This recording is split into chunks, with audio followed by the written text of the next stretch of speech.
These next two blogs are going to be a bit controversial.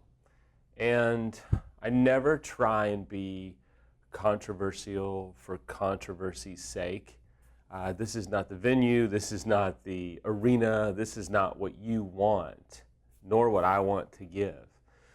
But the things that I'm going to talk about today and then the next blog are pretty hard-hitting. It's a concept that seems to be very prevalent in the world of infidelity and recovery, and it's the concept of being needy.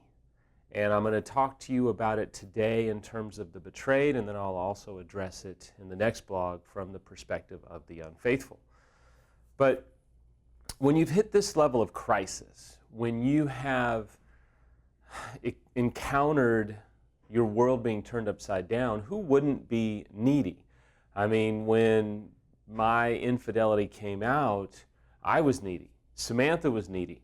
I mean, it was a crisis. This is a life-altering crisis.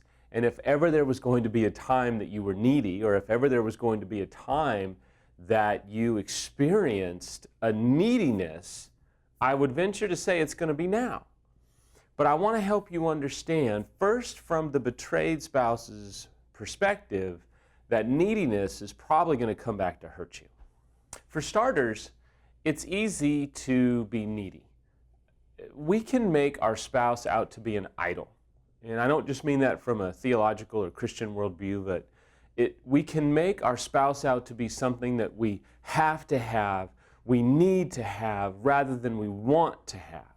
And when there's a paralysis and you're unsure about saving your marriage and you're unsure about whether or not your marriage can be saved, it's easy as the betrayed spouse to become extremely needy and that you've got to have your spouse. And so you'll overlook red flags, you'll overlook warning signs, you'll overlook an incredible amount of unhealthiness, you'll overlook ambivalence, you'll overlook the fact that they are refusing, the unfaithful spouse is refusing to choose you, and maybe they're choosing to be ambivalent or choosing to be with their affair partner. But we, as a betrayed spouse, and I say we meaning you, because you know my story by now, I'm not the betrayed spouse. But I see the dynamic where the betrayed becomes incredibly needy and it absolutely operates against you because the unfaithful becomes incredibly predatorial sometimes. Now you may say, Samuel, that's pretty excessive. You're saying that my unfaithful spouse is predatorial and they're becoming predatory to my neediness? Beyond a shadow of a doubt, yes. I will shout that from the rooftop. I don't mean that they're a sociopath, and so many counselors will hear a story like mine and say, oh, he or she is a sociopath. Absolutely not true. But the fact is, they are so unhealthy, they don't realize that they're being predatorial upon you, and they don't realize that they're taking you for a ride.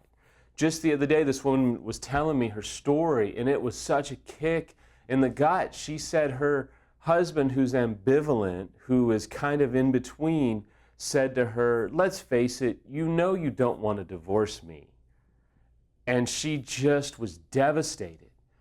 And it revealed the fact that he perceived her to be so needy, so codependent, that she wasn't going to take action. She wasn't going to do anything, so he feels like he holds all the cards. For me, I was predatorial even though I didn't know it because I was convinced I was such a great dad that Samantha, there's no way that she could live without me, even though we had a lot of work to do. And I'll never forget the day she said to me, listen, you're a great dad, but I can't stay married to you because you're a great dad.